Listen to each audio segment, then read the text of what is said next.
Hey everyone, welcome back to Career Journeys brought to you by Career Companion. We're with Sophie Woollett today. Thank you so much for taking the time to do this. No problem. Thanks for having me. So, for everyone out there, can you give us an overview of your job title and what you're up to right now? Yeah, it's kind of a crazy job title to explain. So basically I'm in major events and operations, and I'm the event manager for a lot of big major outdoor events and festivals. Uh yeah. Perfect. And are you working for a company right now, or are you running your own business? What does that look like? At the moment, I'm kind of in a little bit of both. Mostly freelance based, taking a little bit different contracts. But I will be transitioning into my having my own business as well. But for the most part at the moment, yeah, working for myself and picking and choosing different clients. Oh, that's exciting. That's the place you want to be. That's great. Yeah. Um, so obviously it probably would have taken a lot to get to where you are. So hence why we've got you here. Would love to get a bit of a feedback and I guess an overview of your journey. So I mean, I always like to rewind back to high school. Did you know in high school that you wanted to get into events, or how did that sort of happen? No, absolutely not.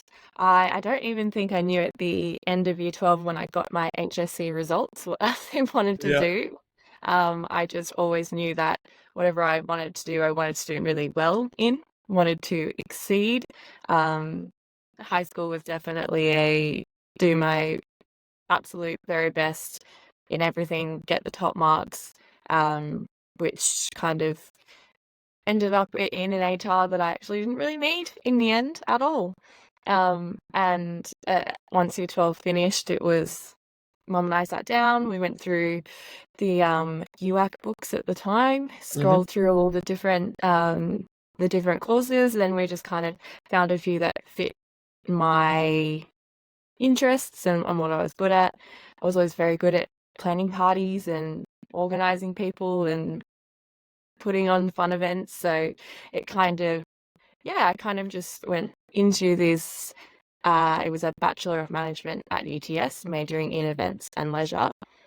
And it just seemed like something that I could give a go. And if I didn't like, I knew I could have moved into something else or, yeah. Perfect. Oh, that was great that you were able to. I guess, being called career companion, we're very big on having somebody to sort of lean on, or whether or not it's a friend or a family. So, I mean, that was great that you're able to have your mum there to sort of go over. Oh, look, because a lot of people when they're in high school, don't know exactly what they want to do. So it was great that you were able to sort of lean on that. Was it a lengthy process to come to that conclusion, or was it more of a weekend thing, would you say? I'm a bit of an overthinker, so it was probably lengthier than it needed to be. I needed to compare different courses. I needed to see what the outcomes were, what the journey path is going to be like for it for different careers. Um, and also I did a lot of, is it the right thing? Is it not the right thing? Am I making the right decision? But with, again, mom's advice, the school career person's advice, um, a lot of older people as well, everyone was basically like, you just got to start somewhere. So go into it, see what you like, what you don't like, and then if you need to move into something else, it's always a possibility. You're not set in stone, stuck in that one job forever. So yeah. Great. And throughout your time in uni, did you sort of get more of a grasp of the jobs that you wanted to do as you came out of uni? Did you do any, I guess, internships or work part-time to sort of help shape what you were after? Yeah, so there was actually a really good program at UTS, where there was a company that came in, a few companies that came in, did some talks, explained what they do, and there was one kind of a volunteer agency who said, we look after all these different events. We're looking for more volunteers. We've got anyone to get involved. And at the time, I knew that I just needed to to start, to get out there and figure out what it was like in the actual events world. So yeah, I signed up with them and very out of my comfort zone, turned up in a cold morning to Cronulla, I think, to help out with a footy activation. And it just kind of rolled on from there. So I took as many volunteer opportunities as I could, all unpaid, traveled ridiculous distances, did more than I probably needed to, just anything I could to make sure that I was getting the most exposure to different events, and also growing my network around me. And one of our subjects at uni was an internship as well. So because of uni, we had to do an internship, which was about 120 hours or something. So I did an internship with Napoleon Purtis in the end, in their events and marketing sector. And I realized that going into sales events and corporate events probably wasn't for me. So yeah, that was really a good way to figure out where I was, what I wanted to do, what I was liking and not liking. And working with that volunteer company kind of got me into some more paid roles as well. And I really got to experience a whole range of events, from sporting to music events to activations. And I was standing on the sidelines, like handing out the little act things that everyone has at cricket. And yeah, it was a good experience. Ah, sounds amazing. It sounds also very tiring. Was it hard balancing doing uni and I guess all of that? Because for people out there, if they don't know, like I'm going back way back in time now for myself, but I actually worked as a barman at a couple of festivals, for example, and they're minimum 12-hour days. Like they're full on. Is there any advice you have for people who are looking to do similar, I guess, runway as you and get that exposure? Like, how did you balance all of that? It was difficult. I was lucky to be living at home, not really paying rent, have a part-time job that I could earn enough money from to kind of keep me going. But also I just knew that I needed to use that time to overwork myself probably and get in and just get stuck in and deal with the 12-hour shifts and stuff. And when I was doing it, I was really enjoying it. So it didn't drag. It didn't feel like it was really hard work. Yeah, great. And I think what you did was really important. Like, it's just such a great way, like you said, with events being so broad, you were able to get all that exposure to different types of events. So then by the time you finished your degree, I take it you were able to go, okay, this is the path that I want to go down. Yeah, and it kind of just opened me up to a lot of different opportunities. I think before I'd even finished, I'd had some offers from different clients that I'd met through volunteering and through different jobs, um, for roles, and then I ended up with a an offer from Mardi Gras. They offered me, they got me in. I came and met them. I'd met someone from there through another activation, and they were looking for a sponsorship and activations manager. Um, and I turned up. I hadn't even turned 21. Um, didn't have my degree in my hand yet, but I turned up and interviewed and just said I would give it a go. And they, yeah, I think it was really important. My manager there took a chance on me and thought, we'll give it a go and see how she goes. And a lot of people thought that it was ridiculous and there was no chance someone like me was going to be able to pull it off. And it was difficult, and I did make a lot of mistakes, but I also learnt so much and ended up with some really, really good industry contacts. And by taking that, that's what led me into my first role, my first job, with an events company, which was based in major outdoor events and big festivals and things like Mardi Gras and New Year's Eve. So it kind of, one thing led to another, and it was just taking one opportunity and rolling with it and seeing where I ended up. Yeah, great. And I love how you touched on how important networking is. That's a thing that we talk about here, Career Companion, a lot. It just makes your life a lot easier. Because I guess you're with that network, they can help you get in the door to so many places that you wouldn't necessarily be able to otherwise. For people out there where they go, okay, great, you say for me to build my network, but how do I do that? How did you go about not just building it, but maintaining that network? It's definitely about proving your worth and what you can bring to a job or bring to an event. I don't think anyone that I've worked with, I've ever thought of not having them around because they've proved themselves, they've worked really hard, they've done a really good job, and it's being keeping yourself in the forefront of people's minds and doing, for me, such a really good job and going over and above sometimes just to really like maintain connections and keep those relationships. So people are thinking about you all the time, and that's what's really helped me now transitioning into freelancing as well. Fantastic.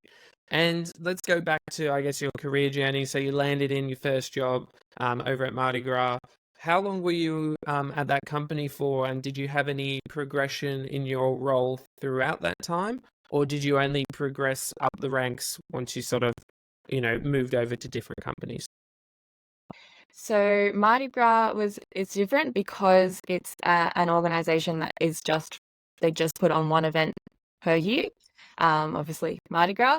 So a lot of the staff there are contract based. They're usually on like a 6 to 12 month contract. You would be surprised that there's hardly anyone that actually works full time and all year round, and a lot of people pull this event together really quickly. So I was contract based there at Mardi Gras, and I did that first one. And they offered me to come back next year. But at the time, I wasn't sure what I wanted to do. I said I would think about it. But it was the operations company who were employed by Mardi Gras that approached me and said, we really were impressed by what you were able to do and how you kind of just pulls it out from the deep end.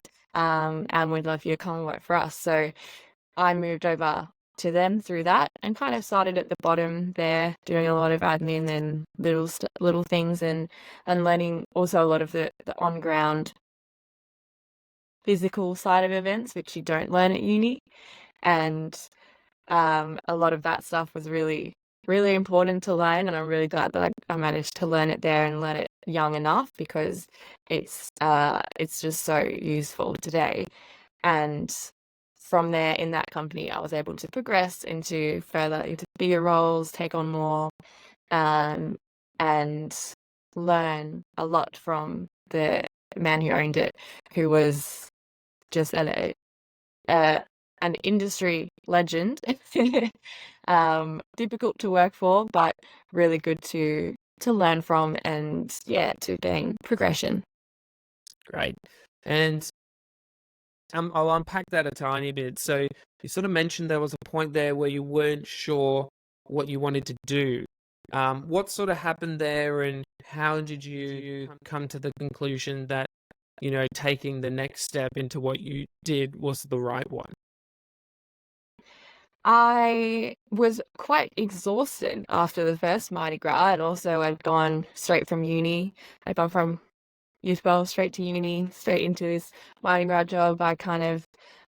Everyone was starting to do some traveling, and I wasn't sure if I wanted to start working straight away, if I wanted to travel. Um, I was doing a part-time job at uh, a school at the time, doing some admin work, which was paying me well, but it wasn't anything to do with events, and it wasn't kind of filling my cup enough. So I definitely was kind of weighing up a lot of options. Took a few months and went traveling and did some fun stuff, and came back and thought, and this company and the events that they do, it's kind of way more aligned with my personality and what I want to achieve. And I kind of went again, I guess I just have to try. And if I don't like it, I can leave and find something else. But it's more about, yeah, just there's an opportunity, so just take it and see what happens. And for yourself, was it a lower sort of job title that you were hoping for? Because, like you said, you started at the bottom. If so, was that a hard decision also?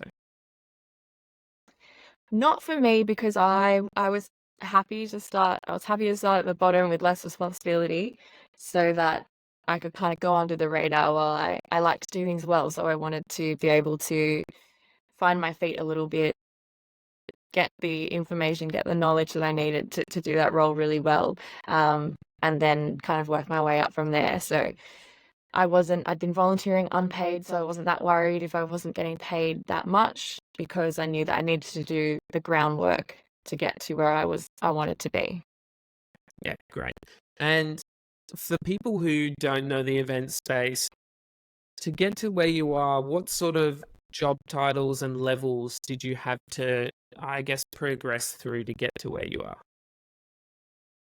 So obviously doing those unpaid volunteer roles and the internships as well, kind of at the bottom more as like a events admin assistant role, um, kind of doing a lot of the paperwork in a sense, um, manual tasks like sitting and putting together accreditation passes, ordering wristbands, and um, being the kind of the conduit between the external staff and also then getting on the ground and putting fences up and all of the physical things. So started down there, kind of learning the base, almost learning like the foundation for what actually holds all these events up.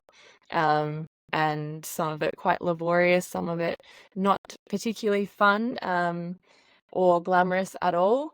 But from there, then I was able to kind of prove that I was capable of doing that kind of stuff. And then I was given budgets to manage and events to kind of work my way through on my own, and look after and start to do more kind of start to finish, working with clients, working with governments and councils and getting approvals and stuff like that, and then moving my way into kind of full event management, which was looking, yeah, starting with the client and the budgets and working all the way through till going on site and building these events and putting them on and managing them on the days, managing the crowds and the staff, and also working with a lot of the stakeholders, and then being responsible for all the reporting in the back end and the finalizing. So yeah, it's kind of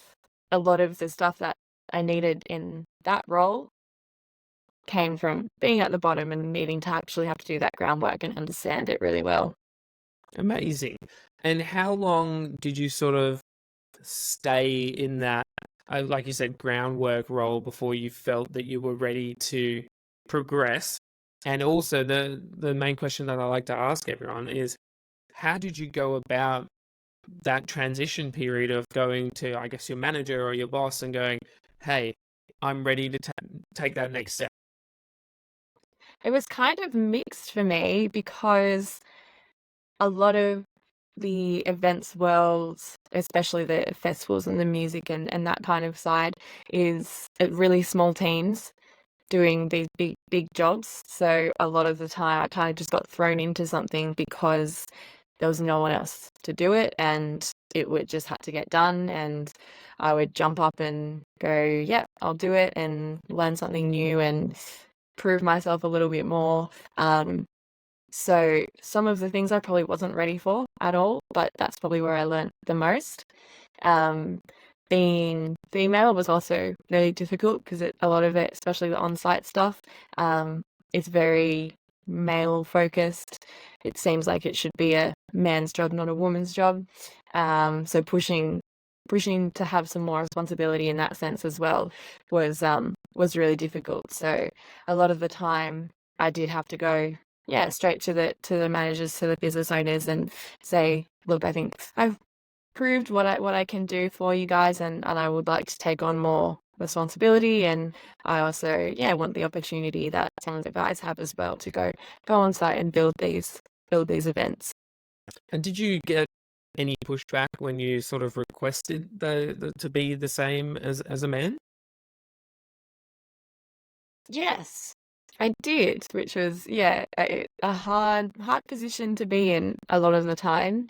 Um, it's it wasn't kind of black and white. It wasn't like there's a boy getting this job and I should get it.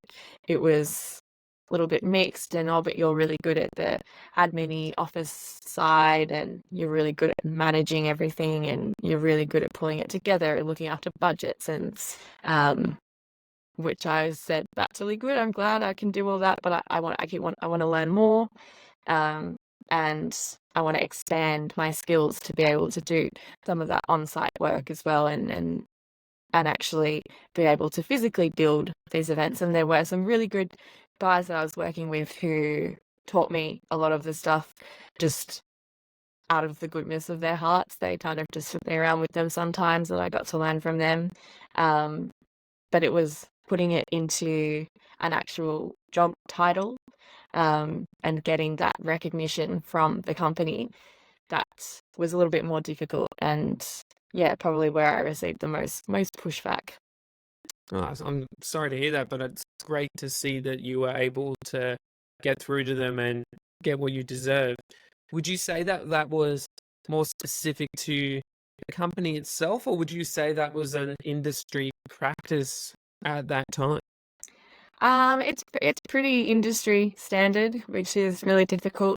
Um, it's still quite industry standard. I mean, a lot of the festival bill crews are run by men, and it's a very um, masculine environment, so it is really hard to crack in and get in there as a woman. Um, I once I did get a few of those opportunities, I kind of probably had to work twice as hard to gain respect in that role, and respect from other people who'd been doing it for a while, especially older men who'd been in it for ages, and trying to take advice on a site build from a 25-year-old blonde woman probably wasn't natural to them. But I kind of, yeah, I just kept having to push and work my own way around how it was affecting me, and also how to get through to people, and the respect of the crews and everything as well. So it definitely toughened me up a lot, and it made me really have to back myself and back my decisions. But there was some really good support in both men and women in the job. So it yeah, that was a learning journey, which I didn't think that I was gonna be faced with. But for now it's really toughened me, and given me some really good experience to build on.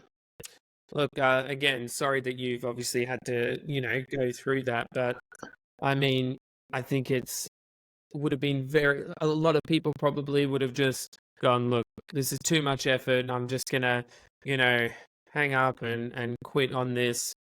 I guess for the people out there who actually may watch this and are struggling through the same situation right now, is there, besides obviously having tough skin, is there any other sort of advice or tips that you could give them to really keep pushing through? Yeah, and I have done a little bit of this with work placement programs and internships as well, getting younger girls to start more on site at the same time as the boys, so they're learning at the same level, really encouraging them and giving them a good role model. Um, and just letting them know that, yeah, it's tough and you will be treated differently, but you also have a whole different skill set to some of the men. And it's really important when you can highlight that at the same time as being on site, and you might not look as strong, but you are just as strong, really. Yeah, amazing. And so how long have you been, I guess, part of that program to help, foster people into the industry? So when I was at that company, we did have a really good work placement program. Because I got into events through a uni program, I also was a little bit extra passionate about it. And we did do events in places like Newcastle on the South Coast where we relied really heavily on local staff. So we went into a lot of those unis in Newcastle and in Sydney. And I would go with our boss and we would do talks to the uni students. He would kind of do his whole spiel, and then I would come in from I'm just the same as you guys perspective of, yeah, work hard, find the opportunities and just do what you can. And then we would get those uni students to come and, yeah, help out on events, help out building, help out little things like spray painting logos to driving artists around, like giving them a whole kind of range of opportunities. And I think for me especially, I really focused when we had those kids on board with the girls and nurturing their, you know, you can be on site it's a girl and a boy crew, and that really also helped me by teaching boys as well to be able to go with it, for them to learn that you can learn from the girl too, and kind of like make that more of a norm in the industry. So yeah, that's always been a really good program for me to be a part of, and even moving into other roles as well, where I can find really young, enthusiastic students or even people who haven't worked in the industry before, trying to give them the opportunities to grow and to learn. I love that. I love that. That's amazing. And thank you for doing that to, I'm sure that, they appreciate it greatly. But, the fact that you're taking time out of, I guess, your free time to do that is amazing. And for yourself, how long did you stay at that company before you moved on to the next? Or was this the company that sort of helped you, I guess, springboard into what you're doing now, which is more of that sort of freelancing and running your own show? So I was there for about 4 years, 3 to 4 years. I was able to try and find a little bit of balance and do a bit of traveling at the same time. But as you can expect, the events world is crazy busy, and I during that time did a lot of really, really full on periods of work, a lot of long days, no breaks, a lot of travel. We were on the road a lot doing different events up the coast, down the coast, really high pressure, extreme environments. So by the end of about 3 years, 3 and a bit years, I had pretty much already burnt myself out and wasn't even 27. So that kind of made me take a step back and go, okay, yes, like I need to achieve the best and the most, and I want to be the best, but at what cost? And is it too much? And do I need to take a step back? And then COVID hit, so it kind of forced me to, because obviously events was the first to go and the last to come back. So that kind of gave me the break I actually needed to step back and figure out kind of what I wanted to do next. And then I did move after COVID to another company, where it was a really, really small, it was just me and him really. And we did a lot of the post-COVID music industry revitalization and regenerating the venues and live music and that kind of thing, with a lot of government support and funding. So that kind of, as well, taking on that side of things, then being really passionate about, yes, our industry has fallen apart, so let's try and rebuild it. That's where a lot of my networking started coming across more, and I had to rely on contacts I had before, I had to make new ones, and that's also what gave me the confidence to be able to know that I could probably go out on my own, and I would be okay, because I did have those relationships to rely on. Yeah, that was going to be my next question was, obviously from the chat that we've had, you've very, I think, analytical approach and very logical in any sort of decision that you make. I'm assuming this wasn't taken lightly, but how long and what was the deciding factor to make you go, okay, I'm going to go out on my own and I'm going to take the risk? It was kind of I didn't want to be pushed to a breaking point again. I didn't want to have to absolutely kill myself working that it pushed me to a point where I couldn't work at all anymore. And I knew that I did have a really good skill set that was probably being relied on a little bit too much, and maybe I wasn't getting as much recognition or remuneration for what I was doing. Um, so it was kind of a step back and go, do I keep doing what I'm doing and make other people money and put on these really good events for companies who maybe aren't going to say a thank you at the end, or um, I'm not going to get a lot of value personally from, or do I just, bite the bullet, go out and see if doing things on my own is going to bring me, a little bit more value, a little bit more self-worth, and also, remind me why I liked doing it, and give me the balance that I needed as well. Yeah, great. Um, Good on you. That would be very scary, going into a world where you don't have a guaranteed paycheck, especially with how the economy is right now. But it seems like you're thriving. How long have you been doing it on your own now? Almost 2 years, pretty much a year and a half. I had a little bit of a break in between to kind of figure out what I was going to do, how I was going to do it. Made sure I had some downtime and got in some trips in between as well, which again really just ignited my passion. I wanted to get back in and be producing these really cool events and these things that make people so happy. And I knew that I did have a skill set which not a lot of people had, and that would be valuable to a lot of people post COVID as well. So it was, I kind of sat back and just went, okay, like I need to figure out what I'm going to do, how I'm going to do it. And I was able to, luckily, I didn't need to try too hard because I did have a really good foundation of relationships and contacts who, once people heard I was on my own, I kind of, my phone started ringing and started getting me, Sophie, can you come and do this? And we'd love you to help on this. And it's kind of from there. That's how I've just kept going the whole time. So I guess I'm lucky in a sense that I haven't had to struggle and go out and find work and be stuck with no work. But also I know that I probably wouldn't have got there if I hadn't done all the work in the previous years.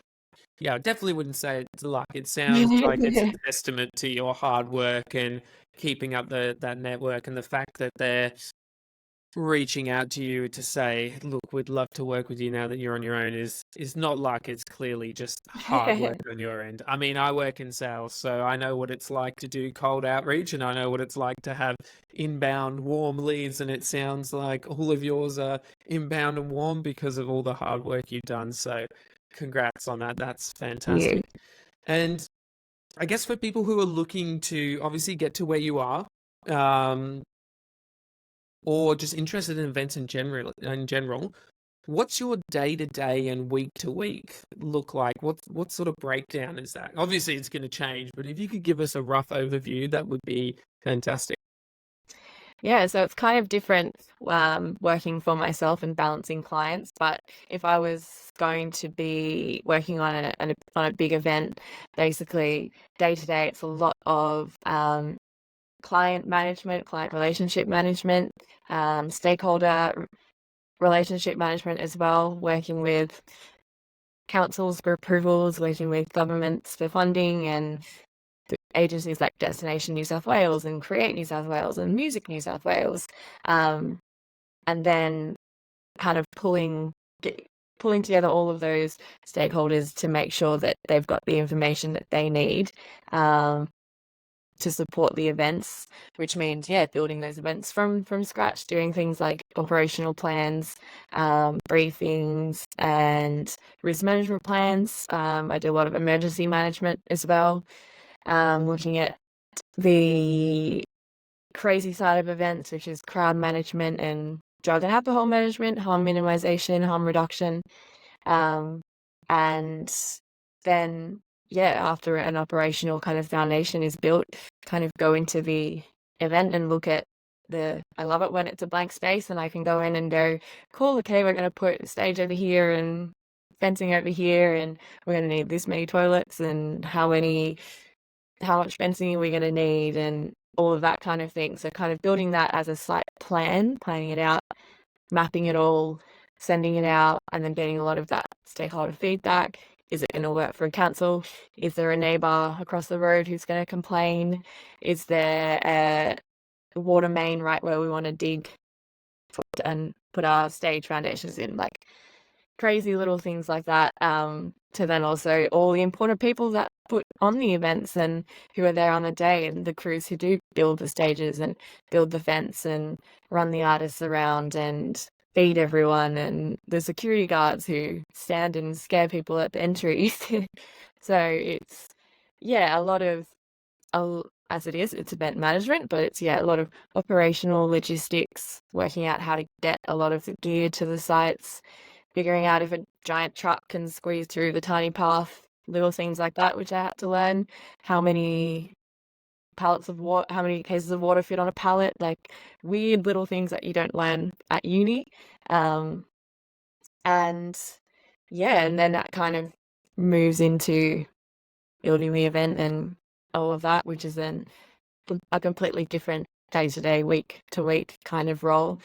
So yeah, it's super varied, but interesting, always, never a dull day. Yeah, it sounds very interesting, but it sounds like you would have to be so on top of your organizational skill set. Like you said, be confident just to pick up the phone and talk to anyone because of all those different stakeholders and teams you're having to deal with. So it sounds very fun, but at the same time, you'd have to be very on top of everything. Do you have certain systems that you use to keep all of this in place? Is there an industry standard for that, or? Surprisingly, no, not really. I've been kind of coming up with my own systems throughout the years. There's a few that some people use, that some people don't use. I'm a big fan of Excel. I have spreadsheets galore. That is also a way to keep my brain focused and in one place.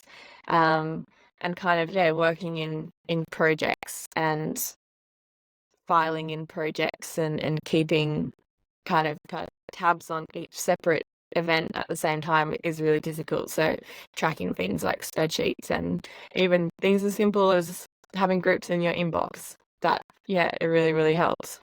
Oh, I guess maybe that's something that we'll have to chat offline and create a whole new system, and who knows, we can become millionaires. I know. It's always things like that. They're always in the back of my head. I just have to find the time. Yeah, exactly. Well, look, thank you so much for giving us an overview of your career journey, giving us that insight of how you went through that struggle as being a woman in the industry. And I love how you're now helping to mitigate that by coaching the younger generation to come up and not be afraid to get stuck in. And they shouldn't have to prove themselves. Like you said, men and women are equal, and educating them on that, I think, is amazing. So thank you so much for that. Sophie's actually a hiring manager as well. So we're going to hop over to Interviewer Insights now and pick her brain on how she goes about hiring. So, Sophie, thanks again for joining us. Thank you so much for having me and having the platform to share.